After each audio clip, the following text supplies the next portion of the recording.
ಜೈ ಶ್ರೀ ಕೃಷ್ಣ. ಭಗವಂತನನ್ನು ಧ್ಯಾನಿಸುತ್ತಾ, ಪೂಜ್ಯ ಸ್ವಾಮೀಜಿಗಳನ್ನು ಎಲ್ಲ ಗುರು ಹಿರಿಯರನ್ನು ಸ್ಮರಿಸುತ್ತಾ, ಉಡುಪಿ ಗೀತಾ ಪರಿವಾರದ ವತಿಯಿಂದ ತಮಗೆಲ್ಲರಿಗೂ ಆತ್ಮೀಯ ಸ್ವಾಗತ ಬಯಸುತ್ತಿದ್ದೇನೆ. ಜೀವನ ಶಾಸ್ತ್ರವೆನಿಸಿದ ಭಗವದ್ಗೀತೆಯನ್ನು ಕಲಿಸುತ್ತಾ ಕೃತಾರ್ಥರಾದ ನಮಗೆ ಈ ಗೀತಾ ಸುಧೆಯನ್ನು ಇನ್ನಷ್ಟು ಭಕ್ತ ಜನರಿಗೆ ಹಂಚಬೇಕೆಂಬ ಹಂಬಲ. ನಮ್ಮ ನೆಲದ ಕಲೆಯಾದ ಯಕ್ಷಗಾನ ಶೈಲಿಯಲ್ಲಿ ಗೀತೆಯ ಪ್ರಚಾರ ಮಾಡೋಣ ಎಂದು ಸಂಕಲ್ಪಿಸಿ ಇದೀಗ ಕಾರ್ಯರೂಪಕ್ಕೆ ತಂದಿದ್ದೇವೆ. ನಮ್ಮ ಈ ಯಜ್ಞದಲ್ಲಿ ಸಹಕರಿಸಿದ ಪ್ರಸಂಗಕರ್ತರಾದ ಶ್ರೀ ಕೇಶವರಾವ್ ಬಡಾನಿಡಿಯೂರು ಅವರಿಗೂ, ಇಂದಿನ ಭಾಗವತರು ಶ್ರೀ ಉಮೇಶ್ ಸುವರ್ಣ ಗೋಪಾಡಿಯವರಿಗೂ ವಂದಿಸಿಕೊಳ್ಳುತ್ತೇವೆ. ಚಂಡೆ ವಾದನದಲ್ಲಿ ಪ್ರದೀಪಾಚಾರ್ ಕುಂಜಾಲು, ಮದ್ದಲೇಶ್ ಅಭಯರಾವ್ ಇವರಿಗೂ ವಂದನೆಗಳು.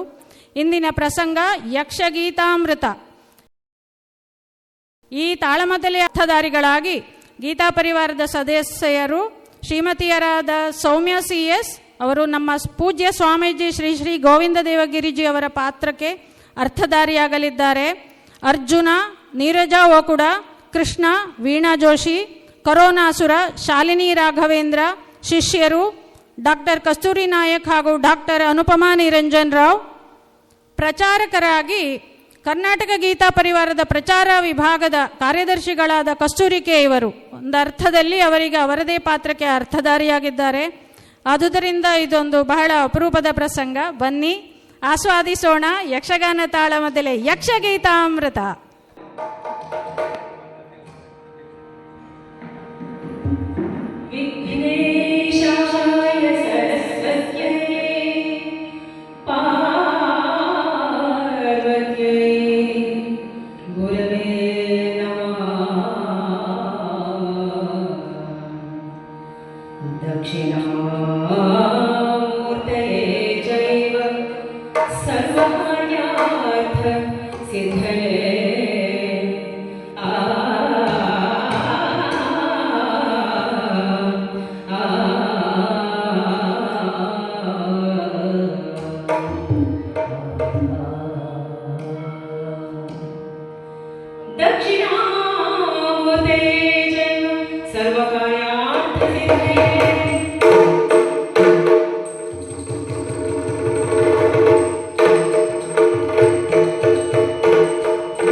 ಧರ್ಮ ಸಂಸ್ಥಾಪನಾರ್ಥಾಯ ಸಂಭವಾಮಿ ಯುಗೇ ಯುಗೇ. ಧರ್ಮ ಸಂಸ್ಥಾಪನಾರ್ಥಾಯ ಸಂಭವಾಮಿ ಇಂದಿರೇಶ ಮುಕುಂದ.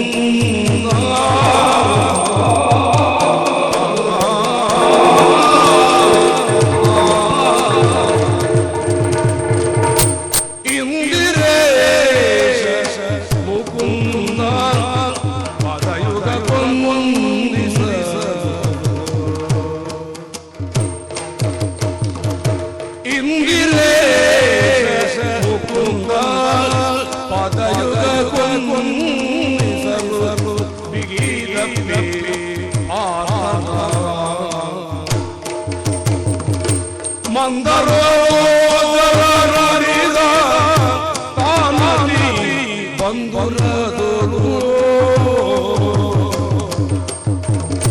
ಮಂದರೋದರ ನುಡಿದ ತಾನದಿ ಬಂಧುರದೊಳು.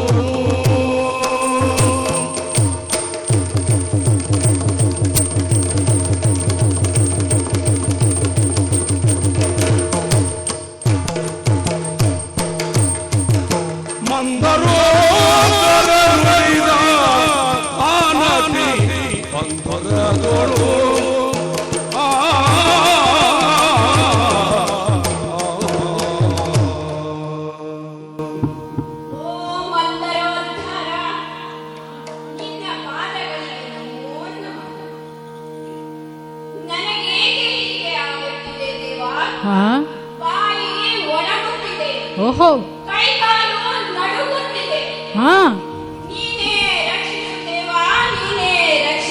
ಕಲಿಕಿರೀಟಿ ಕಲಿಗಿರಿ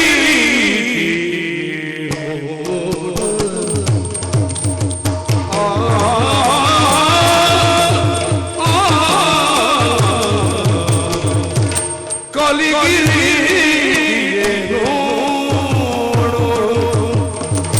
ಕಲಿಗಿರಿ ಸೇರೆಯು ಎರಡು ಕಡೆಯಲ್ಲಿ ಬೀಡು ಬಿಟ್ಟಿದೆ.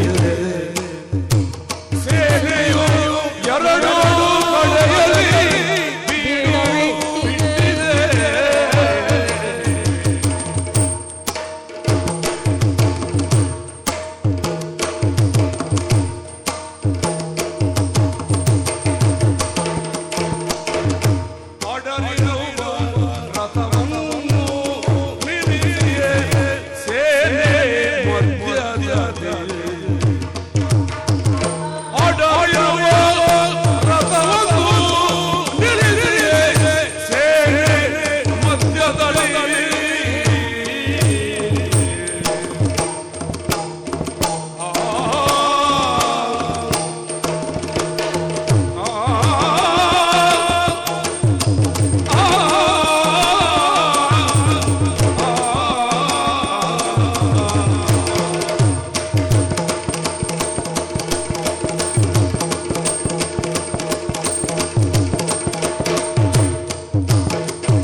ಓ ಅರ್ಜುನ, ಕುರುಕ್ಷೇತ್ರ ಯುದ್ಧದ ಮೊದಲ ದಿನ ಕುರು ಪಾಂಡವ ಸೇನೆಗಳು ಯುದ್ಧ ಸನ್ನದ್ಧರಾಗಿ ನಿಂತಿರುವ ಸಂದರ್ಭದಲ್ಲಿ ಉಭಯ ಸೈನ್ಯಗಳ ಮಧ್ಯೆ ರಥವ ನಿಲ್ಲಿಸುವ ಅಚ್ಯುತ ಎಂದ ನಿನ್ನ ಮಾತಿಗೆ ಬದ್ಧನಾಗಿ ಎರಡು ಸೈನ್ಯಗಳ ಮಧ್ಯೆ ರಥವನ್ನು ತಂದು ನಿಲ್ಲಿಸಿದ್ದೇನೆ. ಏನು ಆಶ್ಚರ್ಯ, ಕಲಿ ಕಿರೀಟಿಯು ಕುಸಿದು ಕುಳಿತಿರುವನಲ್ಲ. ಅರ್ಜುನ, ಬಿಲ್ಲನ್ನು ಬಿಸುಟು ಮೂಲೆ ಸೇರಿರುವೆ. ಏನಯ್ಯ ನಿನ್ನ ಅವಸ್ಥೆ ಇದು? ನೋಡುವುದೇ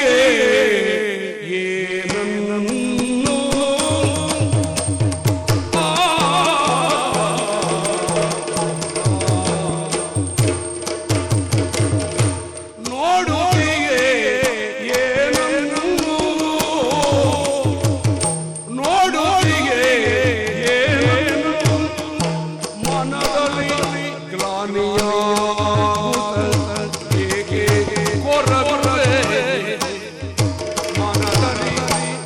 ರಾಣಿಯಾಗುತ್ತ ಹೇಗೆ ಹೊರಗುವೆ.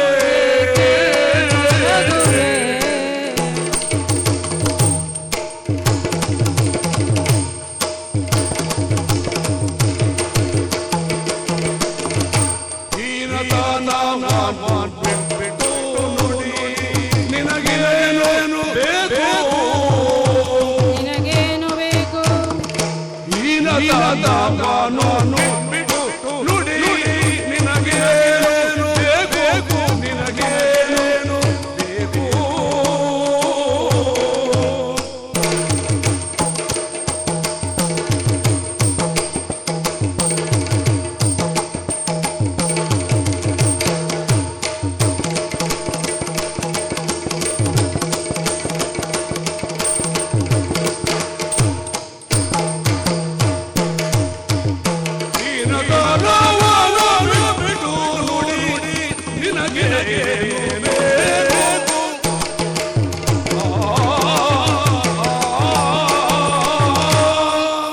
ಓ ಪಾರ್ಥ, ಪರಂತಪನೆನಿಸಿದ ನೀನು ಶೋಕ ತಪ್ತನಾಗಿ ಕುಳಿತಿರುವೆಯಲ್ಲ. ಕಳೆ ಕಟ್ಟಬೇಕಿದ್ದ ನಿನ್ನ ಮುಖ ಕಳೆಗುಂದಿದೆ, ಕಣ್ಣುಗಳಲ್ಲಿ ಅಶ್ರುಧಾರೆ, ಗಹನವಾದ ಚಿಂತೆಯಲ್ಲಿರುವಂತೆ ತೋರುತ್ತಿದೆ. ಚಿತ್ತ ವ್ಯಾಕುಲನಾಗಿ ಅತ್ತಿತ್ತ ನೋಡುತ್ತಿರುವೆಯಲ್ಲ. ಪಾರ್ಥ, ಏನಿದೆ ನಿನ್ನ ಮನದಲ್ಲಿ, ಹೇಳು. ರೂಢಿಯೊಳಗಾಗಿ ಗುರುವಿನೋಳತಾನು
ಅರ್ಜುನ, ಇದೇನು ನಾನು ನೋಡುತ್ತಿರುವೆ? ಹಾ, ಮಾಡಬೇಕಾದ ಯುದ್ಧ ಯಾರಲ್ಲಿ ಎಂದುಕೊಂಡೆ? ಯಾರಲ್ಲಿ?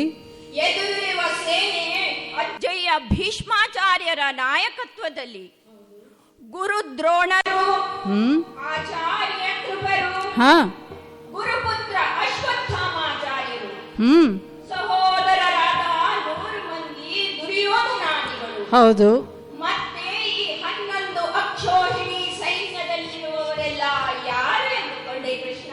ಯಾರು? ಇವರೆಲ್ಲ ನಮ್ಮವರಲ್ಲವೇ? ಹೌದು. ನಮ್ಮದೇ ಬಂಧುಗಳಲ್ಲವೇ? ಇವರ ಮೇಲೆ ಹೇಗೆ ಶಸ್ತ್ರಪ್ರಯೋಗ ಮಾಡಲಿ? ಇದಕ್ಕೆಲ್ಲ ನನ್ನ ಮನ ಒಪ್ಪದು ಕೃಷ್ಣ, ನನ್ನ ಒಪ್ಪದು. ನನ್ನಿಂದಾಗದು ದೇವ, ನನ್ನಿಂದಾಗದು.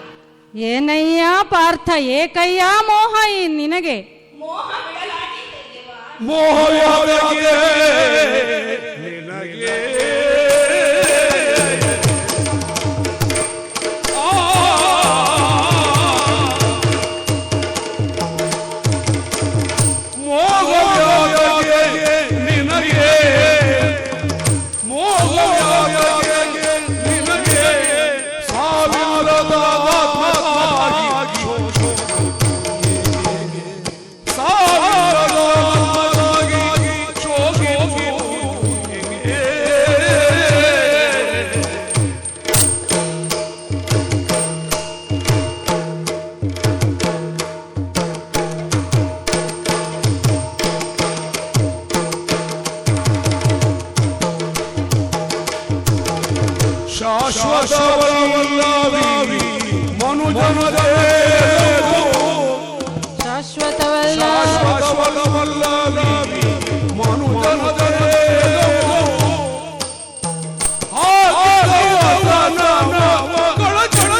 ಅಸಮಬಲ ಪರಾಕ್ರಮಿ ಎನಿಸಿ 3 ಲೋಕದಲ್ಲಿ ಕೊಂಡಾಡಲ್ಪಟ್ಟವ ನೀನು.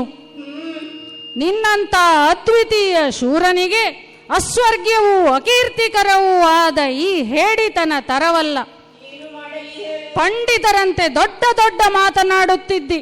ಪಂಡಿತರಾದವರು ಸತ್ತವರಿಗಾಗಲಿ ಮುಂದೆ ಸಾಯುವವರಿಗಾಗಲಿ ಶೋಕಿಸುವುದಿಲ್ಲ.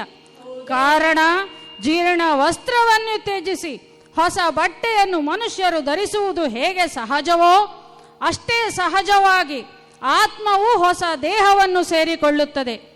ಆತ್ಮಕ್ಕೆ ಸಾವಿಲ್ಲ, ಆದರೆ ಶರೀರವು ಅಶಾಶ್ವತ ಎನ್ನುವುದನ್ನು ಮರೆಯದಿರು. ಆದುದರಿಂದ ನೀನು ಶೋಕಿಸುವುದು ತರವಲ್ಲ. ನನ್ನಲ್ಲಿ ನಿನ್ನ ಮನಸ್ಸನ್ನು ನೆಲೆಯಾಗಿರಿಸು. ಶುದ್ಧಾಂತಃಕರಣನಾಗಿ ನಿರ್ಲಿಪ್ತ ಭಾವದಿಂದ ನಿಮಿತ್ತ ಮಾತ್ರನಾಗಿ ನಿನ್ನ ಕ್ಷಾತ್ರ ಧರ್ಮಕ್ಕೆ ಅನುಗುಣವಾದ ಕರ್ತವ್ಯವನ್ನು ನಿಷ್ಠೆಯಿಂದ ಮಾಡು. ಸೃಷ್ಟಿ ಸ್ಥಿತಿ ಲಯಕಾರಕನು ನಾನೇ ಆಗಿದ್ದೇನೆ. ನಿನ್ನೊಂದಿಗೆ ನಾನು ಇದ್ದೇನೆ. ನೀನು ಕೇವಲ ನಿಮಿತ್ತ ಮಾತ್ರನಷ್ಟೇ. ಜ್ಞಾನ, ಭಕ್ತಿ, ವೈರಾಗ್ಯ, ನಿರ್ಲೇಪ ಕರ್ಮಗಳ ಮಹತ್ವವನ್ನು ಅರಿತುಕೋ.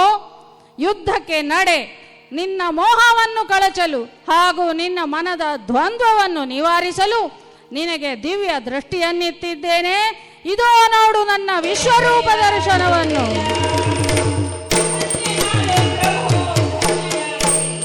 ಅರಿಯರಿಯದೆ ನಿನ್ನ ಪರಮ ಪುರುಷನೇ.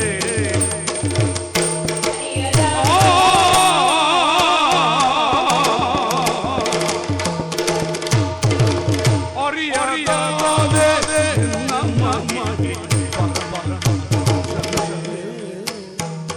ಅರಿಯರಿಯದೆ ನಮ್ಮ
ಧನಂಜಯ, ಧನ್ಯೋಸ್ಮಿ ಧನ್ಯೋಸ್ಮಿ.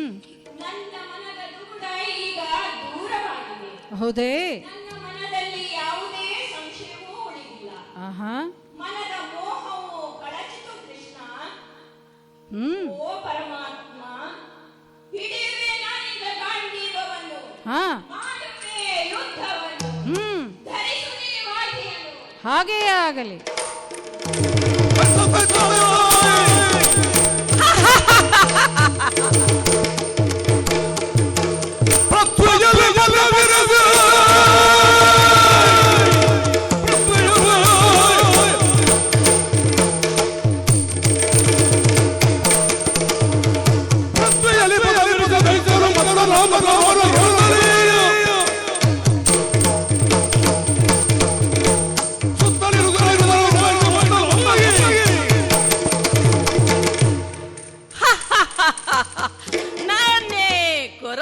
ಅಸುರ ಪ್ರಪಂಚದ ಒಂದು ಮೂಲೆಯಲ್ಲಿ ಹುಟ್ಟಿ ಮೆಲ್ಲ ಮೆಲ್ಲನೆ ನನ್ನ ಕಬಂಧ ಬಾಹುಗಳನ್ನು ಚಾಚುತ್ತಾ ಈ ವಿಶ್ವವನ್ನು ವ್ಯಾಪಿಸಿ ನಾನೇ ಈ ಭೂಮಂಡಲಕ್ಕೆ ಆಗಿದ್ದೇನೆ.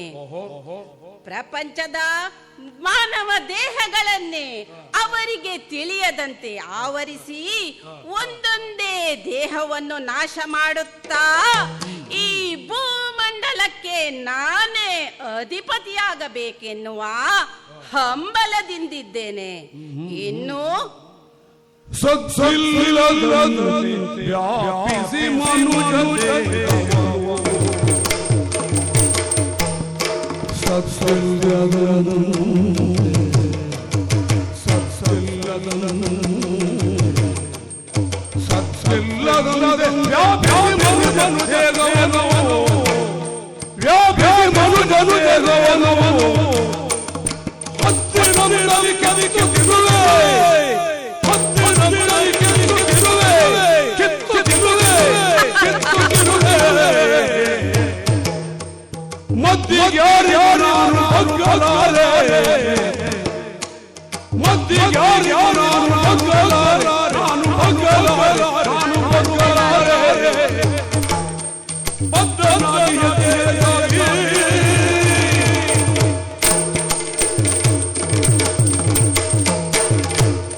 ಅಯ್ಯ, ದೇಶ ದೇಶಗಳನ್ನು ಸುತ್ತಿ ಸುತ್ತಿ ಈಗ ಈ ಭರತ ಖಂಡವನ್ನು ಪ್ರವೇಶಿಸಿದ್ದೇನೆ. ಇಲ್ಲಿಯ ನನ್ನ ಕಾಟವನ್ನು ತಾಳಲಾರದೆ ಅದೆಷ್ಟೋ ಮನುಜರು ಸಾವನ್ನಪ್ಪಿದ್ದಾರೆ. ಏನು ಸಂತಸ, ಏನು ಆಹ್ಲಾದ. ಮುಂದುವರಿಯುತ್ತೇನೆ, ನೋಡೋಣ.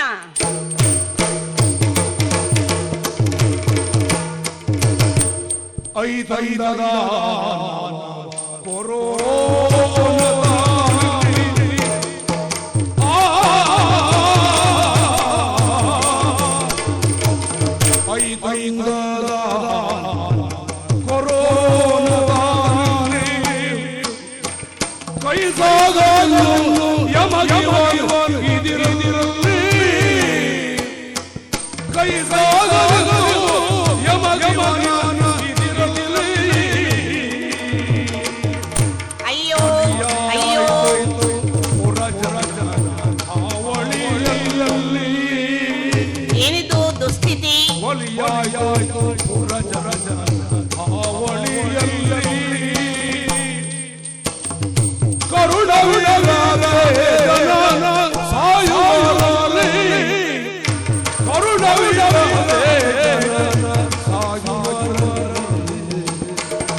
ಅಯ್ಯೋ, ಏನಿದು ದುಸ್ಥಿತಿ. ವಿಶ್ವದ ಯಾವುದೋ ಮೂಲೆಯಲ್ಲಿ ಹುಟ್ಟಿ ಇಡೀ ಭರತ ಖಂಡವನ್ನೆಲ್ಲ ವ್ಯಾಪಿಸಿ ಈ ಕೊರೋನಾಸುರನೆಂಬ ದುಷ್ಟಶಕ್ತಿ ನಮ್ಮವರನ್ನೆಲ್ಲ ಬಲಿ ಪಡೆಯುತ್ತಿದ್ದಾನಲ್ಲ. ಇವನ ಹಾವಳಿಯಿಂದ ಜನರು ನಲುಗಿ ಹೋಗಿದ್ದಾರೆ.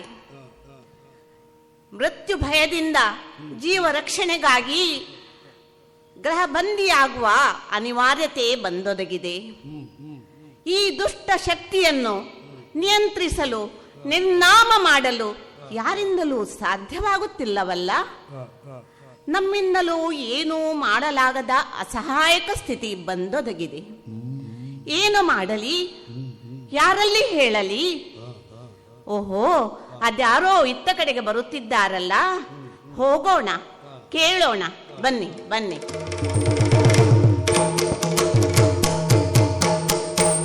ಇರುವರು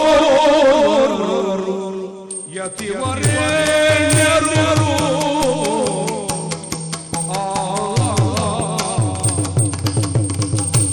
ಇರುವರು ಯತಿವರೇ ದೇವಗಿರಿ ಗೋವಿಂದಗಳು.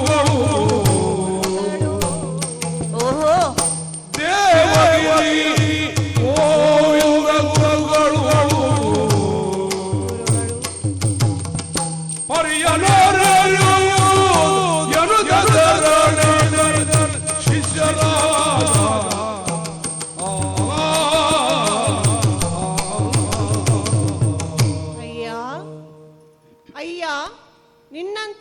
ನನ್ನ ಪರಿಸ್ಥಿತಿಯೂ ಆಗಿದೆ. ಹೌದೇ? ನಾನು ಕೂಡ ಪರಿಹಾರಕ್ಕಾಗಿ ಅಲೆದಾಡುತ್ತಿದ್ದೇನೆ. ಓಹೋ. ಇದುವರೆಗೆ ನಾವು ಹಿರಿಯರು ಮಕ್ಕಳು ಎಲ್ಲರೂ ಸೇರಿ ಬಾಲ ಸಂಸ್ಕಾರ ಶಿಬಿರ ಮತ್ತು ಭಗವದ್ಗೀತೆ ಕಲಿಕೆಯ ತರಗತಿಗಳನ್ನು ನಡೆಸುತ್ತಿದ್ದೆವು. ಹೌದು ಹೌದು. ತನ್ಮೂಲಕ ಸುದೃಢ ಸುಸಂಸ್ಕೃತ ಭವ್ಯ ಸಮಾಜದ ನಿರ್ಮಾಣಕ್ಕೆ ಅವಕಾಶವಿತ್ತು. ಆದರೆ ಈ ಕೊರೋನಾಸುರನ ಹಾವಳಿಯಿಂದ ಜನರು ಮನೆಯಿಂದ ಹೊರಗೆ ಬರಲಾಗದಂತಾಗಿದೆ. ಏನು ಮಾಡುವುದು? ಏನು ಮಾಡೋಣ? ನಮ್ಮ ಪೂಜ್ಯ ಸ್ವಾಮೀಜಿಯವರಾದ ಶ್ರೀ ಶ್ರೀ ಗೋವಿಂದ ದೇವಗಿರಿ ಮಹಾರಾಜ್ ಇವರಲ್ಲಿ ಈ ಸಮಸ್ಯೆಗೆ ಪರಿಹಾರವನ್ನು ಕೇಳೋಣವಂತೆ. ಬನ್ನಿ ಬನ್ನಿ, ಹೋಗೋಣ ಬನ್ನಿ.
ಪಂಗುಂ ಲಂಘಯತೆ ಗಿರಿಂ ಯತ್ಕೃಪಾತಮಹಂ ವಂದೇ ಪರಮಾನಂದ ಮಾಧವಂ.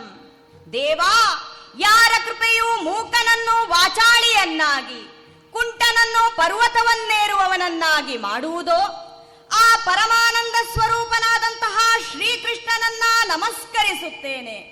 ನಾವು ಗೋವಿಂದ ದೇವಗಿರಿ ಸ್ವಾಮಿ ಎಂದೇ ನಾಮಾಂಕಿತರಾಗಿದ್ದೇವೆ.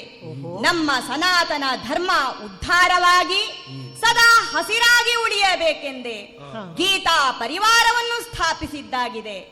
ಭಗವದ್ಭಕ್ತಿ, ಭಗವದ್ಗೀತೆ, ಭಾರತ ಮಾತೆ ಮತ್ತು ವಿವೇಕಾನಂದರಂತಹ ಸನಾತನಿಗಳು ಹಾಗೂ ಅವರೆಲ್ಲರ ವೈಜ್ಞಾನಿಕ ದೃಷ್ಟಿಕೋನ ಈ ಪಂಚತತ್ವಗಳ ಮೂಲಕ ಭವ್ಯ ಸಮಾಜದ ಅಭಿವೃದ್ಧಿಯ ಕನಸನ್ನ ಕಂಡವರಿದ್ದೇವೆ. ಅದಕ್ಕಾಗಿ ಸುಮಾರು 40 ವರ್ಷಗಳಿಂದ ಗೀತಾ ಪರಿವಾರವೆಂಬ ಕಲ್ಪನೆಯೊಂದಿಗೆ ಸಮಾಜ ಧರ್ಮ ಉದ್ಧಾರಕ್ಕಾಗಿ ಸಂಸ್ಥೆಯನ್ನು ಸ್ಥಾಪಿಸಲಾಗಿದೆ. ಓ, ಅದಾರೋ ಬರುತ್ತಿದ್ದಾರಲ್ಲ, ಬರಲಿ ಮಾತನಾಡೋಣ. ಸ್ವಾಮಿ ದೇವರಿಗೆ ನಮೋ ನಮಃ. ಮಕ್ಕಳೇ, ಎದ್ದೇಳಿ ಎದ್ದೇಳಿ, ಏನಾಯಿತು? ಸ್ವಾಮೀಜಿಗಳೇ, ಲಾಲಿಸಬೇಕು ಲಾಲಿಸಬೇಕು. ಏನ ಗುರುವೆ ಜ್ಞಾನಿಗಳ ತಾವೆಂದು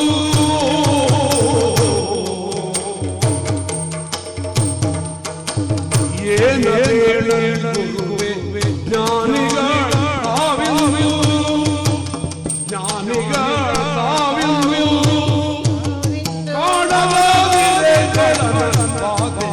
ಕಾಣದಾದಿರೆ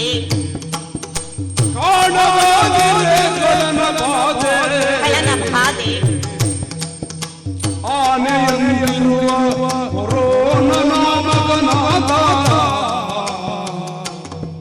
ಆನೆಯಲ್ಲಿರುವ ಕೊರೋನನಾಮಕನಾದ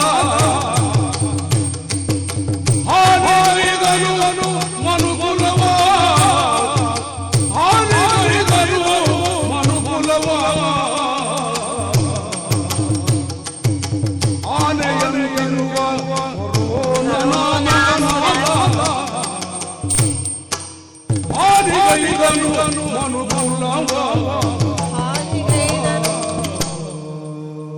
ಪೂಜ್ಯ ಗುರುಗಳೇ, ಪರಮ ಜ್ಞಾನಿಗಳಾದ ಎಲ್ಲವನ್ನೂ ಅರಿತಿರುವ ತಮಗೆ ನಮ್ಮ ಬಾಯಿಂದಲೇ ಕೇಳುವ ಅಪೇಕ್ಷೆಯೇ ಹೌದು. ಹಾಗೇ ಆಗಲಿ. ಈ ವಿಶ್ವಕ್ಕೆ ಒದಗಿ ಬಂದಿರುವ ಮಹಾ ಕಂಟಕವನ್ನು ಕೇಳಿ ಕಾಣುತ್ತಿರುವ ನಮಗೆ ಜೀವನೋತ್ಸಾಹವೇ ಇಲ್ಲವಾಗಿದೆ. ಹೌದೇ? ಬದುಕುವ ಭರವಸೆಯೇ ಇಲ್ಲವಾಗಿದೆ. ಓಹೋ. ಜನರು ಮೃತ್ಯು ಭಯದಿಂದ ಹಾ ಗೃಹ ಬಂದಿಯಾಗುತ್ತಿದ್ದಾರೆ. ಹಾ ಇಂತಹ ಪರಿಸ್ಥಿತಿಯಲ್ಲಿ ಈ ಒಂದು ಮಹಾಕಂಟಕದಿಂದ ಪಾರು ಮಾಡಲು, ಈ ದುಷ್ಟ ಶಕ್ತಿಯನ್ನು ಪಾರು ಮಾಡಲು ಹಾ ಯಾರೂ ಇಲ್ಲವಲ್ಲ. ನಮ್ಮಿಂದಲೂ ಏನು ಮಾಡಲಾಗಂತಹ ಅಸಹಾಯಕ ಸ್ಥಿತಿ. ಇಂತಹ ಘೋರ ದುರಿತದಿಂದ ಈ ಮನುಜರನ್ನು ಪಾರು ಮಾಡಿ ಅವರಿಗೆ ಜೀವ ಚೈತನ್ಯವನ್ನು ತುಂಬಲು ತಾವೇ ಪಥದರ್ಶಕರಾಗಬೇಕು ಸ್ವಾಮಿ. ನಮಗೆ ನೀವೇ ಗತಿ. ದಯಪಾಲಿಸಬೇಕು ಸ್ವಾಮಿ. ಹೌದು ಸ್ವಾಮೀಜಿಗಳೇ, ನೀವೇ ನಮ್ಮ ಬುದ್ಧಿಗೆ ಮಂಕು ಕವಿದಿದೆ. ಹಾ ಜನರು ಮನೆಯಿಂದ ಹೊರಗೆ ಬರಲಾಗದಂತಹ ದುಸ್ಥಿತಿಯು ಬಂದೊದಗಿದೆ. ಹೌದು. ನಮಗೂ ಸಹ ಬಾಲ ಸಂಸ್ಕಾರ ಶಿಬಿರ ಮತ್ತು ಭಗವದ್ಗೀತೆ ಕಲಿಕೆ ತರಗತಿಗಳನ್ನು ನಡೆಸಲಾಗುತ್ತಿಲ್ಲ. ಹೌದು.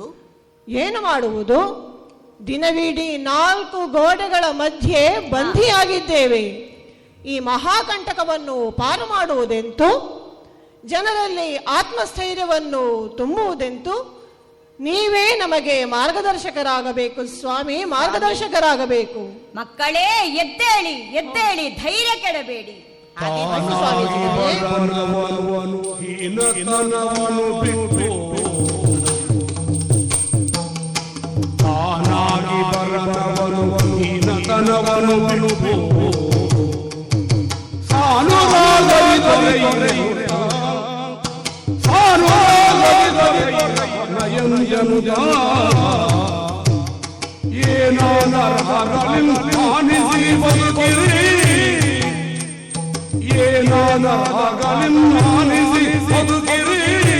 ಧೈರ್ಯ ಕೆಡಬೇಡಿ.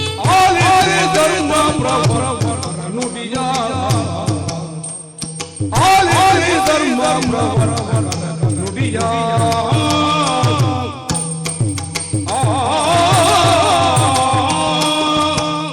ಸ್ವಾಮೀಜಿಗಳೇ, ಇದೀಗ ಭಗವದ್ಗೀತೆಯೇ ಈ ಸಮಸ್ಯೆಗೆ ಪರಿಹಾರ.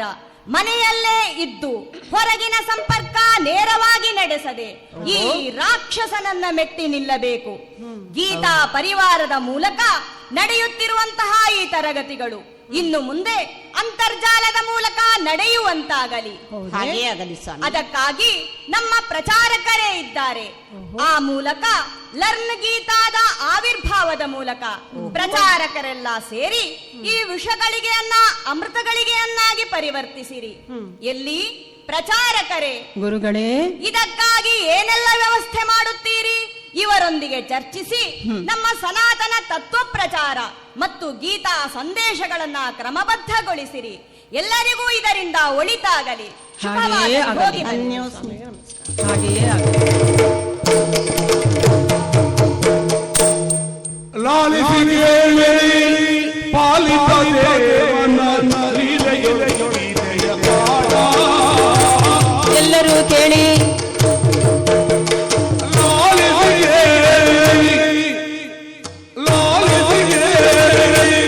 ಕೇಳಿರಿ.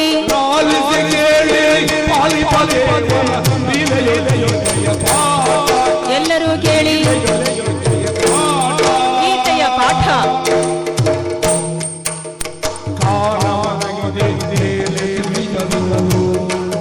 ಕಾಲ ಒದಗಿದೆ.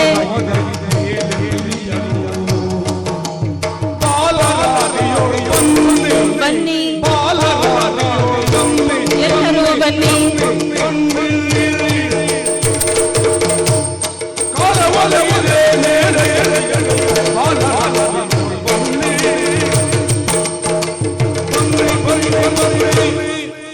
ಓ ಭಕ್ತರೇ, ಎಲ್ಲರೂ ನಾನು ಹೇಳುವುದನ್ನು ಗಮನವಿಟ್ಟು ಕೇಳಿ. ನಾವೆಲ್ಲರೂ ಸೇರಿ ಪರಮ ಪೂಜ್ಯ ಸ್ವಾಮೀಜಿಯವರಾದಂತಹ ಶ್ರೀ ಶ್ರೀ ಗೋವಿಂದ ದೇವ ಗಿರಿಜಿ ಮಹಾರಾಜ್ ಇವರ ಸಂಕಲ್ಪದಂತೆ ಪ್ರತಿ ಮನೆಯಲ್ಲೂ ಗೀತೆ, ಪ್ರತಿ ಕರದಲ್ಲೂ ಗೀತೆ ಎಂಬ ಅವರ ಸಂದೇಶವನ್ನು ನಮ್ಮ ಜೀವನದ ಧ್ಯೇಯವನ್ನಾಗಿ ಮಾಡಿಕೊಳ್ಳೋಣ. ಆಗಲಿ ಅಂತೆ. ನಾವೆಲ್ಲರೂ ಸೇರಿ ಭಗವದ್ಗೀತೆಯನ್ನು ಕಲಿಯೋಣ, ಕಲಿಸೋಣ ಹಾಗೂ ಅದರ ತತ್ವಗಳನ್ನು ನಮ್ಮ ಜೀವನದಲ್ಲಿ ಅಳವಡಿಸಿಕೊಳ್ಳೋಣ. ಖಂಡಿತವಾಗಿಯೂ ಸುಮಾರು 40 ವರ್ಷಗಳ ಹಿಂದೆ ಸ್ವಾಮೀಜಿಯವರ ಸಂಕಲ್ಪದಿಂದ ಚಿಗುರೊಡೆದ ಗೀತಾ ಪರಿವಾರವೆಂಬ ಭಗವದ್ಗೀತಾ ಕಲಿಕೆಯ ಅಭಿಯಾನವು ಹೌದು.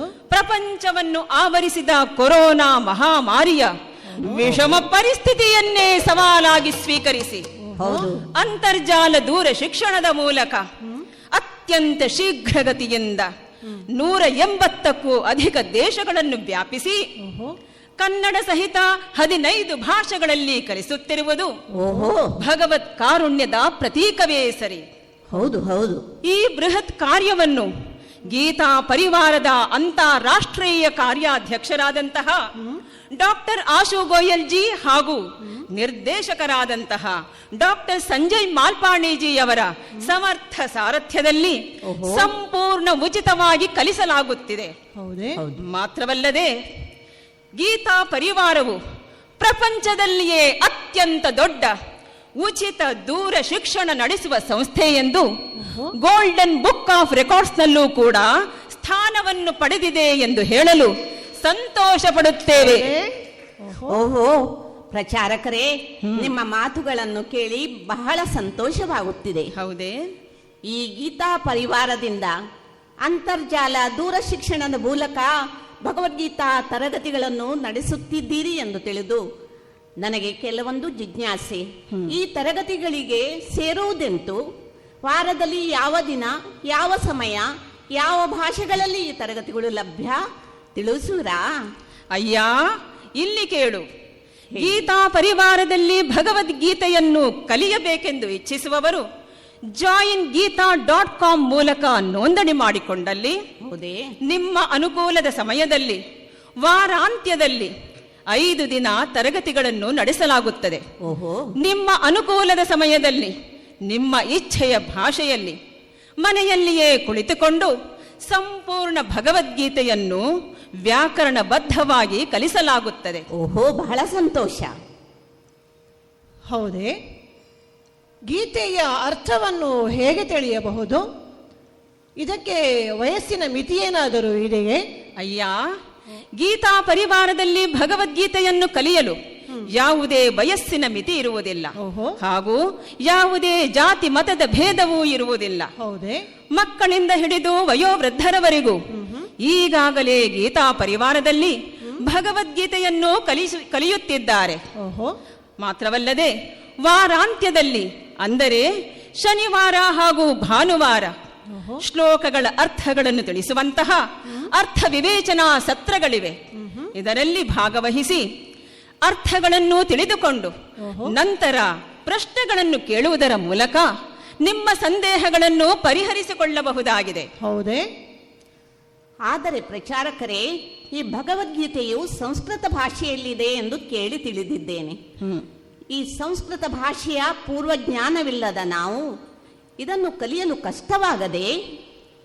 ಇಲ್ಲವೇ ಇಲ್ಲ. ಗೀತಾ ಪರಿವಾರದಲ್ಲಿ ಭಗವದ್ಗೀತೆಯನ್ನು ಕಲಿಯಲು ಸಂಸ್ಕೃತ ಭಾಷೆಯ ಪೂರ್ವ ಅರಿವಿನ ಅಗತ್ಯವಿರುವುದಿಲ್ಲ. ಹೌದೇ? ಕಲಿಯಬೇಕೆನ್ನುವ ಮನಸ್ಸಂಸ್ಕಾರವಿದ್ದರಷ್ಟೇ ಸಾಕು. ಓಹೋ, ಗೀತಾ ಪರಿವಾರದಲ್ಲಿ ತರಬೇತಿಯನ್ನು ಹೊಂದಿರುವಂತಹ ನುರಿತ ಪ್ರಶಿಕ್ಷಕರು ಇದನ್ನು ಕಲಿಸುವುದರಿಂದ ಬಹಳ ಸುಲಭವಾಗಿಯೇ ವ್ಯಾಕರಣಬದ್ಧವಾಗಿ ಭಗವದ್ಗೀತೆಯನ್ನು ಕಲಿಯಬಹುದಾಗಿದೆ.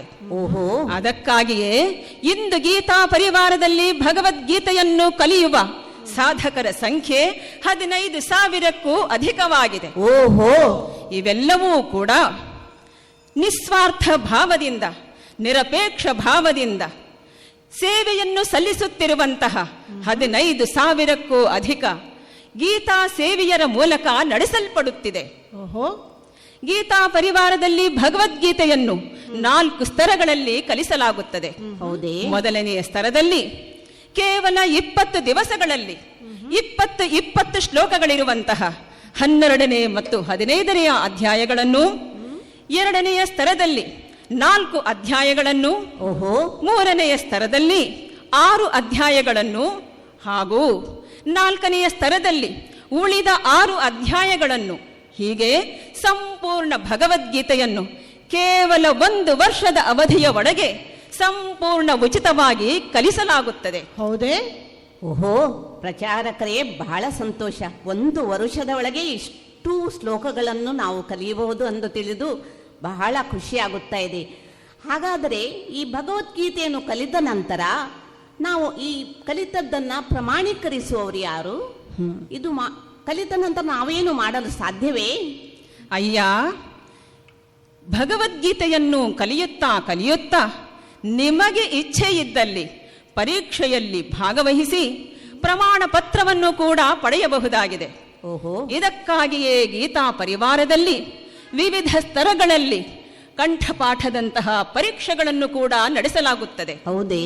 ಗೀತಾ ಜಿಜ್ಞಾಸು, ಗೀತಾ ಪಾಠಕ್, ಗೀತಾ ಪಥಿಕ್, ಗೀತಾವೃತಿ, ಗೀತಾ ವಿಚಕ್ಷಣ, ಗೀತಾ ಶ್ಲೋಕಾರ್ಥ ಹಾಗೂ ಚರಣಾನುಸಾರದಂತಹ ಕಂಠಪಾಠದ ಪರೀಕ್ಷೆಗಳನ್ನು ವಿಶೇಷ ತರಬೇತಿಯನ್ನು ನೀಡಿ ನಡೆಸಲಾಗುತ್ತದೆ. ಓಹೋ, ಬಹಳ ಸಂತೋಷ. ಹಾಗೂ ಪ್ರಮಾಣ ಪತ್ರವನ್ನು ಕೂಡ ನೀಡಲಾಗುತ್ತದೆ. ಇಲ್ಲಿ ನೀವೆಲ್ಲರೂ ಗಮನಿಸಬೇಕಾದಂತಹ ಮುಖ್ಯವಾದ ಅಂಶವೇನೆಂದರೆ ಇವೆಲ್ಲವೂ ಕೂಡ ಸಂಪೂರ್ಣ ಉಚಿತವಾಗಿರುತ್ತದೆ. ಓಹೋ ಓಹೋ, ಹೀಗೆ ಶ್ರೀ ಶ್ರೀ ಗೋವಿಂದ ದೇವ್ ಗಿರಿಜಿ ಮಹಾರಾಜ್ ಇವರ ಸಂಕಲ್ಪದಂತೆ ಗೀತೆಯನ್ನು ಕಲಿಯಿರಿ, ಕಲಿಸಿರಿ ಹಾಗೂ ಜೀವನದಲ್ಲಿ ಅಳವಡಿಸಿರಿ ಎಂಬ ಅವರ ಸಂದೇಶದಂತೆ ನಾವೆಲ್ಲರೂ ಭಗವದ್ಗೀತೆಯನ್ನು ಕಲಿತು ಅದರ ತತ್ವಗಳನ್ನು ನಮ್ಮೊಳಗೆ ತುಂಬಿಸಿಕೊಂಡು ಖಂಡಿತ ಸ್ವಸ್ಥ ಸಮಾಜ ಹಾಗೂ ಭವ್ಯ ಭಾರತದ ನಿರ್ಮಾಣಕ್ಕಾಗಿ ನಾವೆಲ್ಲರೂ ಕೈ ಜೋಡಿಸೋಣ. ಖಂಡಿತ ನಾವೆಲ್ಲರೂ ನಿಮ್ಮ ಕೈ ಜೋಡಿಸುವವರಿದ್ದೇವೆ. ಕೊರೋನಾ ರಾಕ್ಷಸ ಮಾತ್ರವಲ್ಲ, ಇನ್ನಾವುದೇ ಭವರೋಗದ ಭೀತಿಯು ಬಾರದಂತೆ ನಮ್ಮನ್ನು ಅನುಗ್ರಹಿಸಲಿ ಎಂದು ಆ ಜಗದೊಡೆಯ ಶ್ರೀಕೃಷ್ಣನಿಗೆ ನಾವೆಲ್ಲರೂ ಶರಣು ಹೋಗೋಣ. ಕೃಷ್ಣಂ ವಂದೇ ಜಗದ್ಗುರು.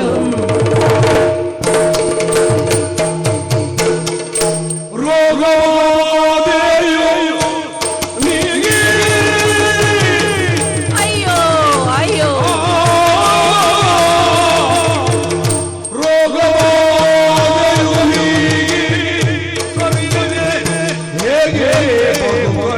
ಹೇಗೆ ಬದುಕಿ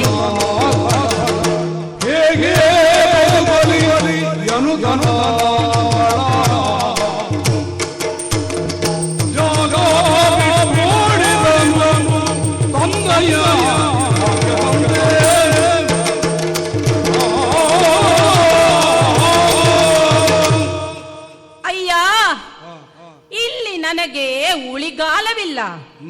ಕೊರೋನಾಸುರನೆಂದು ಮೆರೆಯುತ್ತಿದ್ದ ನಾನು ಜನರನ್ನು ಭೀತಿಗೊಳಪಡಿಸಿ ಸಂತೋಷ ಪಡುತ್ತಿದ್ದೆ.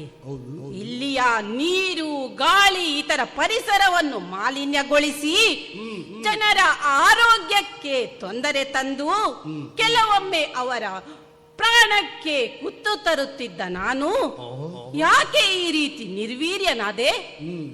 ಓಹೋ, ಪ್ರಜೆಗಳನ್ನು ಆಳುವವರು ತೆಗೆದುಕೊಂಡ ಸುರಕ್ಷತಾ ಕ್ರಮದ ಪರಿಣಾಮವಾಗಿ ಜನರು ಅದರಲ್ಲೇ ತಲ್ಲೀನರಾಗಿ ಪರಿಸರಕ್ಕೆ ಕಾಲಿಡುತ್ತಿಲ್ಲ. ಇದರ ಜೊತೆಗೆ ಅದಾರೋ ಸ್ವಾಮೀಜಿಗಳಂತೆ ಗೀತೋಪದೇಶದ ತರಗತಿಯನ್ನು ನಡೆಸುತ್ತಿದ್ದಾರಂತೆ. ಜನರೆಲ್ಲ ಇದರಲ್ಲೇ ತಲ್ಲೀನರಾಗಿ ಹೊರಗೆ ಬರುತ್ತಿಲ್ಲ. ಇನ್ನು ಇಲ್ಲಿ ಕಾಲಕ್ಷೇಪ ಮಾಡಿಕೊಂಡು ತಿರುಗಾಡುವುದಕ್ಕೆ ಅರ್ಥವಿಲ್ಲ. ನಾನು ನನ್ನ ಮೂಲ ಸ್ಥಾನಕ್ಕೆ ಪಲಾಯನ ಮಾಡುತ್ತೇನಂತೆ. ಗೆದ್ದೆವು ನಾವೆನ್ನೆದ್ದು ಜನಪದವು ಗೆದ್ದೆವು ನಾವು,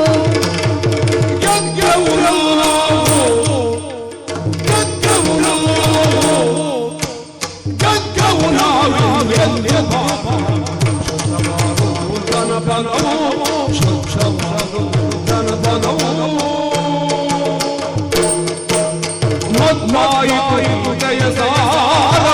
ಮತ್ತಾಯಿತು ಗೀತೆಯ ಸಾರ.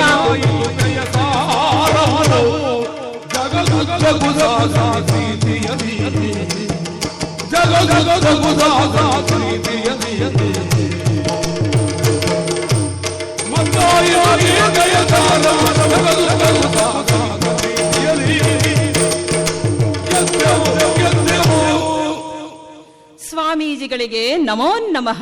ನಮೋ ನಮಃ. ಗುರುಗಳೇ, ನಿಮ್ಮ ಕಲ್ಪನೆಯ ಗೀತಾ ಪರಿವಾರವು ಹಾ ಸಂಪೂರ್ಣ ಯಶಸ್ಸಿನತ್ತ ಸಾಗುತ್ತಿದೆ. ಹೌದೇ? ಜನರೆಲ್ಲರೂ ಮನೆಯಲ್ಲಿಯೇ ಕುಳಿತುಕೊಂಡು ಹಾ ಭಗವದ್ಗೀತೆಯನ್ನು ಕಲಿಯುತ್ತಿದ್ದಾರೆ. ಓಹೋ. ಮಾತ್ರವಲ್ಲದೆ ಹ. ಗೀತೆಯ ಸಂದೇಶವನ್ನು ಮನನ ಮಾಡಿಕೊಳ್ಳುತ್ತಿದ್ದಾರೆ. ಹಾ ಜನತೆಗೆ ಅಂತರ್ಜಾಲ ದೂರ ಶಿಕ್ಷಣದ ಮೂಲಕ ಮನೆಯಲ್ಲಿಯೇ ಕುಳಿತುಕೊಂಡು ಸಂಪೂರ್ಣ ಭಗವದ್ಗೀತೆಯನ್ನು ಉಚಿತವಾಗಿ ಕಲಿಯಲು ಅವಕಾಶವನ್ನು ಮಾಡಿಕೊಟ್ಟಿರುವಂತಹ ಹಾ. ತಮಗೆ ಧನ್ಯವಾದಗಳು ಸ್ವಾಮೀಜಿ, ಧನ್ಯವಾದಗಳು. ಶಿಷ್ಯರೇ, ಒಳ್ಳೆಯ ಮಾತನ್ನೇ ಹೇಳುತ್ತಿದ್ದೀರಿ. ಈ ಗೀತಾಚಾರ್ಯನ ಉಪದೇಶ ಹೀಗೆ ಮನೆ ಮನೆಯಲ್ಲೂ ಪ್ರಸಾರವಾಗಲಿ.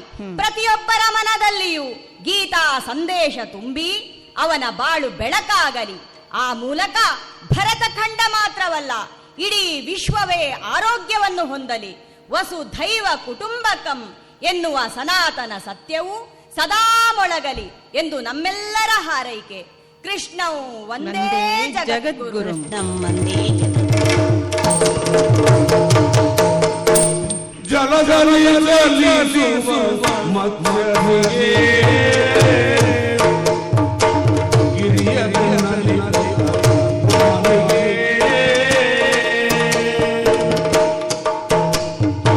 ದರಿಯನ್ನು ಕರೆಸಿದವರ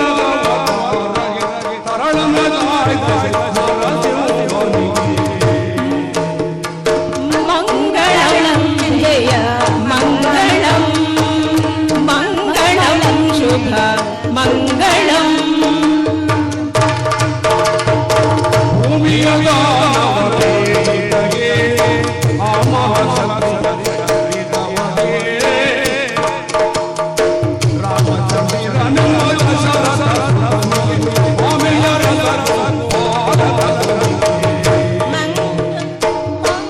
ಮಂಗಳಂ ಜಯ ಮಂಗಳಂ ಮಂಗಳಂ ಶುಭ ಮಂಗಳಂ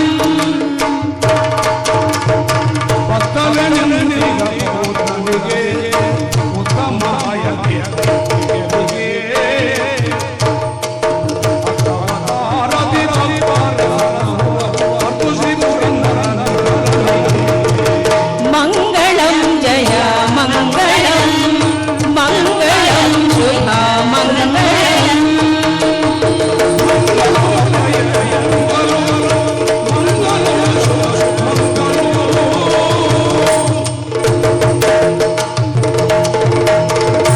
ಮಂಗಲಂ ಭಗವಾನ್ ವಿಷ್ಣು ಮಂಗಲಂ ಮಂಗಲಂ ಮಂಗಲಂ ದೇವದೇವತೋ ಮಂಗಲಂ ಮಂಗಲಂ ಧ್ವಜ ಕೃಷ್ಣಾಯ ವಾಸುದೇವಾಯ ದೇವಕೀ ನಂದನಾಯ ಚ ನಂದ ಗೋಪಕುಮಾರಾಯ ಶ್ರೀ ನಮಃ ಶ್ರೀಮದ್ ರಮಣ ಗೋವಿಂದ